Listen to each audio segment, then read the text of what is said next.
দর্শক আসসালামু আলাইকুম। আমি একটা ফানি ভিডিও নিয়ে আইছি যে বাপ্পই কিভাবে বন্ধুত্বভাবে আলাপ করতেছে।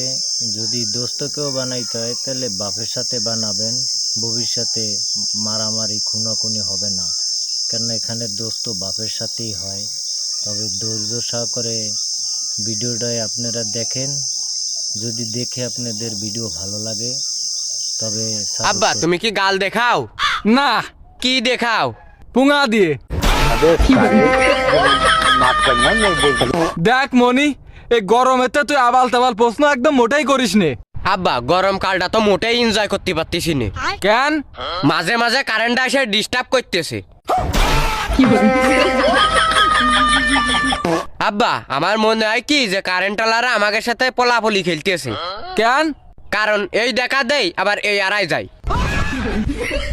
আরে না রে, খেলেও এটা পলাপলি খেলা না, আসলে কারেন্ট এখন ভিআইপি হয়ে গেছে। মাঝে মাঝে আসে আমাকে দেখা দিয়ে আমাকে একটু ধন্য করে।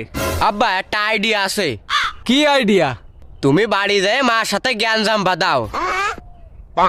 তাহলে কি হবে?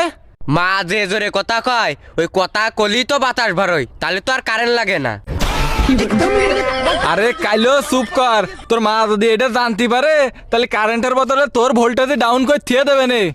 আমি তো ভাবতেছি এটা জেনারেটর কিনবো। জেনারেটর লাগবে না আব্বা। কেন? আমি ইউটিউবে দেখেছি আলু দিয়ে কারেন্ট বানানো যায়। আরে গাধা, আলু দিয়ে যদি কারেন্ট বানানো যেত তাহলে আলুর ব্যবসায়ীরা সব বড় লোক হয়ে যেত। ওই 12 টাকা ধরে আলু আর বেচতো না। আচ্ছা তাহলে তুমি একটা কাজ করো, আমারে বক দি থাও।